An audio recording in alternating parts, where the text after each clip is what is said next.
Subscribe કરો એ high news India ચેનલને, પછી યુટ્યુબ એપ પર બેલ આઇકોનનું બટન દબાવો અને નિહાળો એ હાઈ ન્યૂઝ ઇન્ડિયા ચેનલ.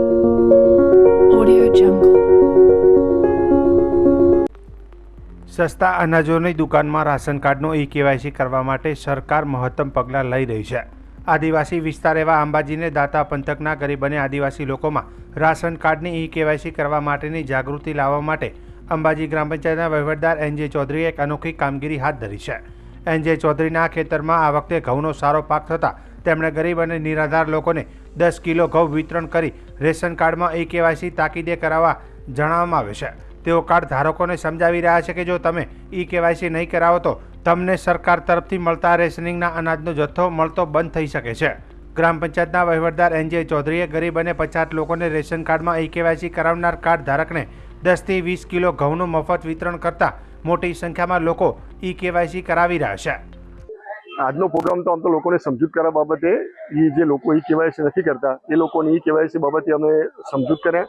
અને મારે આ સાલ ખેતીમાં ઘઉંનો પાક થોડો સારો થયો તો તમે વિચાર્યું કે અંબાજીની અંદર ગરીબ લોકોને 50 મણ ઉપર ઘઉંનું વિતરણ મારે નિઃશુલ્ક કરવાનું છે.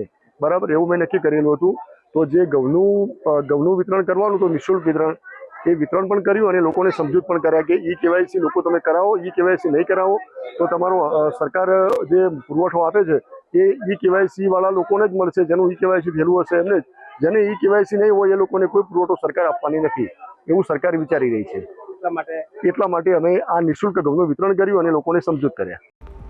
બનાસકાંઠા જિલ્લાના વાવ તાલુકાના ભડવેલ ગામના ગૌભક્ત આર.સી. ચૌહાણે પોતાના જન્મદિવસની અનોખી ઉજવણી કરી છે, જેમાં ગૌશાળામાં 250થી વધુ ગાયોને ઘાસ ખવડાવી તેમજ કેક કાપી અનોખી ઉજવણી કરી હતી.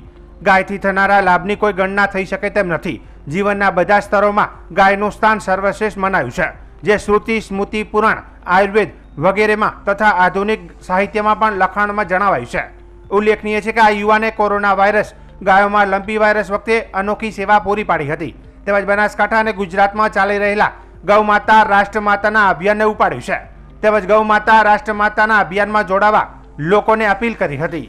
ગૌ માતા જે રાષ્ટ્રીય માતા, મેં આજે એક શરૂઆત કરી છે કે મારો બર્થડે હતો એટલે મેં ગાયોને 4 લીલી લાવી અને કેક વાંક આપ્યો, ગૌ માતાને ખવડાવી અને પછી અમે ગાતો થઈ. બીજી વાત એ કે હું છેલ્લા 20 વર્ષથી વિકલાંગ ગૌ સેવા ચલાવું છું, ગામડે ગામડે ફરીને. તો મેં ઘણી બધી ગાયો એવી બધી હેરાન થતી જોઈ છે કે વિયાતી હોય ને વગડામાં પાણી નથી મળતું તો 50% બચ્ચું બારે હોય છે ને ગાઉ મરી જાય છે. તો આવી પરિસ્થિતિમાં મને એક અર્જુનભાઈ આંબલિયા જે દ્વારકાના છે એમના દ્વારા એક અભિનય અમે ચલાવી રહ્યા છે કે ગૌ માતાને રાષ્ટ્રમાતા જાહેર કરો.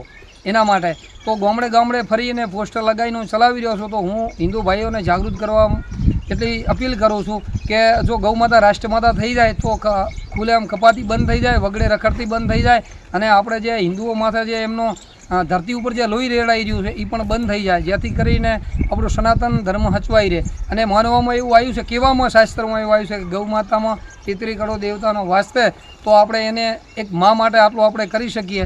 તો હું 2 હાથ જોડીને વિનંતી કરું છું કે ગૌ માતાને રાષ્ટ્રમાતા જાહેર કરવા માટે હર કોઈ અમારા અભિનય એમાં જોડાય. ક્યાંય પણ ગાય બીમાર હોય, એક્સિડન્ટ થયેલો હોય, રોડ ઉપર એક્સિડન્ટ થયેલો હોય તો કોઈ પણ ભાઈઓને ભાગી નહીં જવાનો, મારો કોન્ટેક્ટ કરવાનો. મારો નંબર છે 9604405100, 9604405100.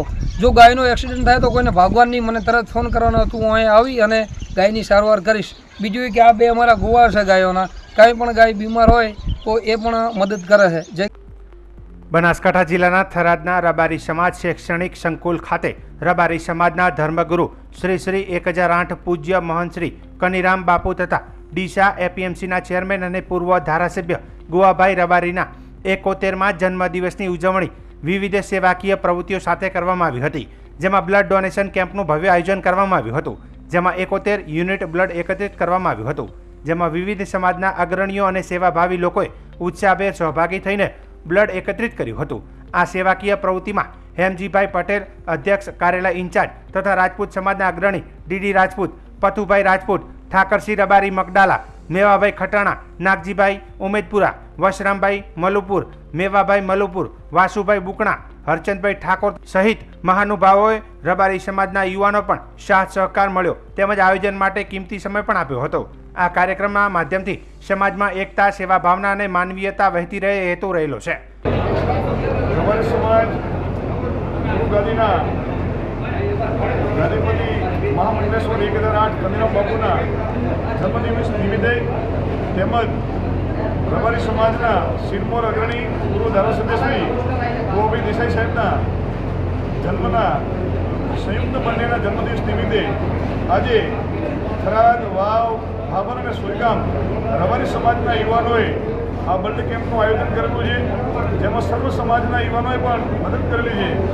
રક્તદાન એ આજના આધુનિક યુગમાં ગમે ત્યારે જરૂરિયાતવાળી ચીજ હોય, યુવાનોએ આવકારદાયક પગલું ભર્યું છે. આ યુવાનોને ખૂબ ખૂબ આભાર. આજે 1/6/2025ના રોજ અમારા રબારી સમાજના ધર્મગુરુ મહામંડલેશ્વર શ્રી 1008 પૂજ્યપાદ કનીરામ બાપુ અને અમારા સમાજનું ગૌરવ ગુજરાતની પણ રાજસ્થાનનો રબારી માનતો હોય કે ગોવાભાઈ આવે એવી રાહ જોતો એવા આદરણીય ગોવાભાઈ દેસાઈ સાહેબનો જન્મદિવસ હોય થરાદ શૈક્ષણિક સંકુલ ખાતે રબારી સમાજના યુવાનો અને અન્ય સમાજના યુવાનો ખૂબ હૃદયના ભાવથી બ્લડ ડોનેશન કેમ્પ કરી અને આની ઉજવણી કરવા જઈ રહ્યા છીએ. ગોવાભાઈ સાહેબનો બ્લડ ડોનેશન કેમ્પ આ 5મો કેમ્પ છે. સતત 5 વર્ષથી અમે બધા યુવાનોના સહયોગથી કરતા આવ્યા છીએ અને બધાએ સ્વૈચ્છિક રક્તદાન કરી અને સાહેબનો અને પૂજ્ય બાપુનો બ્લડ કેમ્પ આજે ઉજવ્યો છે. એ બદલ તમામ યુવાનોનો હું આભાર માનું છું. આજે વાવ, થરાદ, સોઈગામ રબારી સમાજના શૈક્ષણિક સંકુલ ખાતે 1 જૂનના રોજ સંત શ્રી કનીરામ બાપુ અને રબારી સમાજના આગેવાન એવા માનનીય શ્રી ગોવાભાઈ રબારી સાહેબના જન્મદિવસ નિમિત્તે સમગ્ર પંથકના રબારી સમાજ તેમજ અન્ય સમાજના પણ યુવાનો દ્વારા બ્લડ ડોનેશન કેમ્પનું આયોજન કરવામાં આવ્યું છે. જન્મદિવસની ઉજવણી આનાથી સારી કોઈ ના હોઈ શકે. ખરેખર હું દરેક સમાજના અને ખાસ કરીને રબારી સમાજના યુવાનો જેમણે પણ આયોજન કર્યું છે તેમને ખૂબ ખૂબ અભિનંદન પાઠવું છું. બનાસકાંઠા જિલ્લાના થરાદ તાલુકાના આસોદર ગામમાં નર્મદાના પાણીનું આગમન થયું છે. સીપુ નર્મદા પાણીની પાઇપલાઇનમાંથી આસોદર ગામના તળાવમાં પાણી ભરવાની મંજૂરી મળી છે. આ પ્રસંગે ગામ લોકોએ એકત્રિત થઈને આભાર વિધિનું આયોજન કર્યું હતું. વર્ષોથી નર્મદાના પાણીની રાહ જોતા થરાદ તાલુકાના ખેડૂતો માટે આ ખુશીના સમાચાર છે. નર્મદાનું પાણી મળવાથી હવે ખેડૂતોને મોટો ફાયદો થશે. થરાદ તાલુકાના અનેક ગામડાઓમાં ખેડૂતો માટે આનંદનો માહોલ છે. ગામ લોકોએ વડાપ્રધાન, મુખ્યમંત્રીને વિશેષ રૂપે થરાદના ધારાસભ્ય અને ગુજરાત વિધાનસભાના અધ્યક્ષ શંકરભાઈ ચૌધરીનો આભાર વ્યક્ત કર્યો હતો. શંકરભાઈ ચૌધરીએ ખેડૂતોને પાણી માટે આપેલું વચન પૂર્ણ થતાં ગામ લોકોએ તળાવ કાંઠે એકત્રિત થઈને તેમનો હૃદયપૂર્વક આભાર માન્યો હતો. સાથે જ તળાવમાં નર્મદા મૈયાના પાણીના વધામણા કર્યા હતા. બનાસકાંઠા જિલ્લાના થરાદ તાલુકાના નાનોલ ગામમાં બાકળિયા પરિવારના આંગણે ગોગા મહારાજનો 3 દિવસીય પ્રાણ પ્રતિષ્ઠા મહોત્સવ યોજાયો હતો. ચાળવાના ગોગા મહારાજની પ્રતિષ્ઠા વિધિમાં યજ્ઞ આચાર્ય તરીકે ડેડાવાના પ્રકાશભાઈ દવે સેવા આપી હતી. મહોત્સવના પ્રથમ દિવસે યજ્ઞનો પ્રારંભ થયો હતો. રાત્રે ભજન સંતવાણીનો કાર્યક્રમ યોજાયો હતો. ભજનિક નટવરદાસ સાધુ, ભરત ગોહિલ અને શ્રદ્ધા સાધુએ મોડી રાત સુધી ભજનોની રમઝટ બોલાવી હતી. બીજા દિવસે ફૂલેકુ અને અન્ય ધાર્મિક વિધિઓ સંપન્ન થઈ હતી. રાત્રે ધૂળનો વિશેષ કાર્યક્રમ યોજાયો હતો.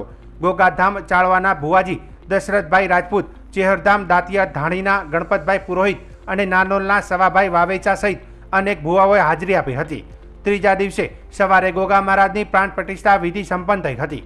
ચાળવા ગોગાધામના ભુવાજી અમરાભાઈ રાજપૂત સહિત મોટી સંખ્યામાં ભક્તજનોએ દર્શનનો લાભ લીધો હતો અને સમગ્ર કાર્યક્રમ શાંતિપૂર્ણ માહોલમાં સંપન્ન થયો હતો.